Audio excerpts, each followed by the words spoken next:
Mathrubhumi news, Mathrubhumi की आवाज, मातृभूमि के लिए। સુરતના સિટી લાઇટ વિસ્તારમાં બનેલી અગ્નિકાંડ મામલે જીમના 2 સંચાલકો અને સ્પાના માલિક સહિત 3ની ઉમરા પોલીસે જેલ કસ્ટડીમાંથી ફરી પરત લાવ્યા છે। ત્રણેય આરોપીઓને નામદાર કોર્ટ દ્વારા 2 દિવસના રિમાન્ડ આપવામાં આવ્યા છે। આરોપીઓ શહેનવાઝ હારૂન નિઝામ મિસ્ત્રી, બીજો આરોપી દિલસાદ ઉર્ફે અરમાન સલીમ ખાન, ત્રીજો આરોપી અબ્દુલ વસીમ અબ્દુલ રાવ ચૌહાણના રિમાન્ડ મંજૂર કરાયા છે। આ મોતના જવાબદાર જીમના 2 સંચાલકો અને સ્પાના માલિક સહિત 3ની ધરપકડ કરી, પરંતુ તેઓને નામદાર કોર્ટમાં રજૂ કરતા પોલીસે 7 દિવસના રિમાન્ડની માંગણી કરી। કોર્ટે રિમાન્ડ નામંજૂર કરતા ત્રણેયને જેલમાં મોકલી આપ્યા હતા, જેથી ઉમરા પોલીસે ગઈકાલે ફરીથી કોર્ટમાં 7 દિવસની રિમાન્ડ માટેની રિવિઝન અરજી કરી હતી। આમાં આજરોજ એટલે કે 14મી નવેમ્બર 2024ના રોજ સુનાવણી હતી। હવે 2 દિવસના રિમાન્ડ દરમિયાન પોલીસ આરોપી સાથે રાખીને તપાસ કરશે, જેમાં ગુનાવાળી જગ્યા પર સ્ટ્રક્ચરમાં ફર્નિચર, ઇલેક્ટ્રિક, પીઓપી, વાયરિંગ, કલરકામ ક્યારે મિલકત અને કોની પાસે કરાવવામાં આવ્યો તે તપાસ કરશે। તે ઉપરાંત માલિકો, કબજેદારો, સુરત પાલિકા, ટોરેન્ટ પાવર અને ફાયરના કર્મચારી કે અધિકારીઓની બેદરકારી છે કે કેમ, તેની આરોપી સાથે સાઠગાંઠ છે કે કેમ, તે તપાસ કરશે। सूरत के सिटी लाइट एरिया में शिव पूजा शॉपिंग कॉम्प्लेक्स है, उसमें आग लगी थी, जिसमें 2 महिलाएं जो सिक्किम की थी उनकी दुर्भाग्यपूर्ण डेथ हो गई। और इस संबंध में इन्वेस्टिगेशन पहले उमरा पीआई कर रहे थे, बाद में माननीय सीपी सर के द्वारा इन्वेस्टिगेशन एसीपी जे डिवीज़न को ट्रांसफ़र किया गया है और अभी एसीपी श्री इसकी तपास कर रहे हैं। और इसमें अभी तक जो 3 आरोपी थे जिनको अटक किया गया था, पहले नामदार कोर्ट ने उनका पुलिस कस्टडी हमने मांगा था, लेकिन नामदार कोर्ट ने वो हमारी एप्लीकेशन को रिजेक्ट कर दिया था। बाद में उसका रिवीजन एप्लीकेशन किया तो नामदार सेशन कोर्ट ने ये अप्रूव किया है। और अभी 2 दिन का पुलिस कस्टडी है वो तीनों आरोपी वसीम, शाहनवाज और दिलसाद का आज नामदार कोर्ट ने अप्रूव किया है और 2 दिन उनसे पूछताछ की जाएगी।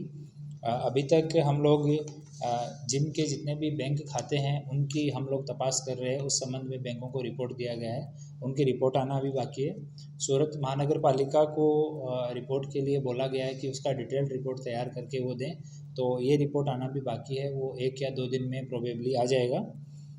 इलेक्ट्रिक इंस्पेक्टर ने विजिट किया था वहाँ पे, उनका डिटेल्ड रिपोर्ट है वो भी अभी आना बाकी है। टोरेंट पावर की तरफ से वहाँ पे विजिट हुआ, उन्होंने अपनी रिपोर्ट में लोड के बारे में उनका ओपिनियन था, तो उसमें वहाँ पे कोई भी खामी लोड संबंधित नहीं पाई गई है।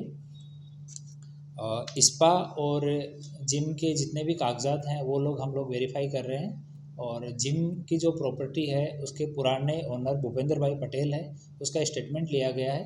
और अभी जो जिम वर्तमान में जो जिम का ओनर है अनिल रुंगटा, वो नोटिस दिया गया है और अनिल रुंगटा ने अपने वकील के माध्यम से रिप्लाई सबमिट किया है कि सूरत से बाहर होने के कारण वो 16 तारीख को आके और इन्वेस्टिगेशन ज्वाइन करें। इसके अलावा अभी फायर अधिकारी जो हैं जो उस दिन फायर बुझाने में सब में इन्वॉल्व थे, उनको स्टेटमेंट के लिए बुलाया गया है, उनका स्टेटमेंट अभी लिया जाएगा। और वहाँ आसपास जितने भी जो शाहिद हैं जिनका वहाँ पे शॉप है, कोई सामने खड़ा था, उन सब के स्टेटमेंट लेने की कार्यवाही अभी चालू है। इसके पहले सर जब नामदार कोर्ट में 3 आरोपियों को रजूआत की, 7 दिन का रिमांड हम लोगों ने मांगा था, लेकिन नामदार कोर्ट ने उसको अप्रूव नहीं किया और अभी दोबारा से रिक्वेस्ट किया तो 2 दिन का अभी कस्टडी दिया है। तो अभी उनको लाजपुर जेल से पुलिस स्टेशन में लाया गया है और अभी उनके साथ पूछताछ चालू करेंगे कि उसका स्ट्रक्चर का चेंज करने संबंधित मेन मुद्दा था कि स्ट्रक्चर चेंज कब हुआ।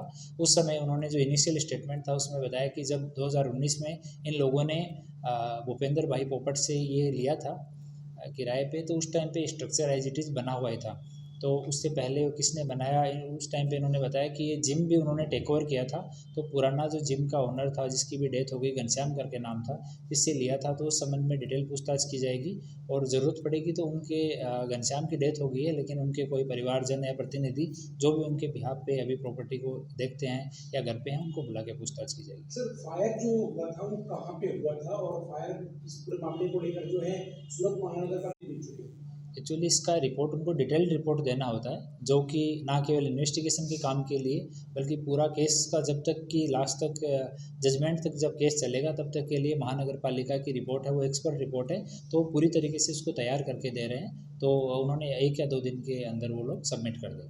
फायर वजह क्या थी सर? अगर बिजली का लोड नहीं था तो फायर कहाँ से हुआ, किस वजह से? इसमें इलेक्ट्रिक इंस्पेक्टर ने भी विजिट किया है और फायर के अधिकारियों ने भी विजिट किया था। तो उन्होंने इनिशियली बताया कि जब हम प्रवेश करते हैं उसमें तो वहाँ एक रिसेप्शन बना हुआ है, रिसेप्शन के पीछे का कॉर्नर है, वहाँ पे एक सर्किट था लाइट का, तो उस कॉर्नर को उन्होंने इनिशियल बताया कि यहाँ से फायर की शुरुआत हुई थी। जब उनका डिटेल रिपोर्ट आएगा तो उसमें एक्चुअल सारे रीजन, उन्होंने कुछ सैंपल भी कलेक्ट किए हैं, वो सैंपल उन्होंने एफएसएल में भेजे हैं। वो सैंपल आने के बाद उस सैंपल की जांच करके बाद में वो डिटेल ખૂબ જ ટૂંકા સમયમાં માતૃભૂમિ ન્યૂઝ ઓટીટી પ્લેટફોર્મ અને મેગા સિટીમાં કેબલ નેટવર્ક સાથે જોડાઈ જશે. તો જોતા રહો માતૃભૂમિ ન્યૂઝ.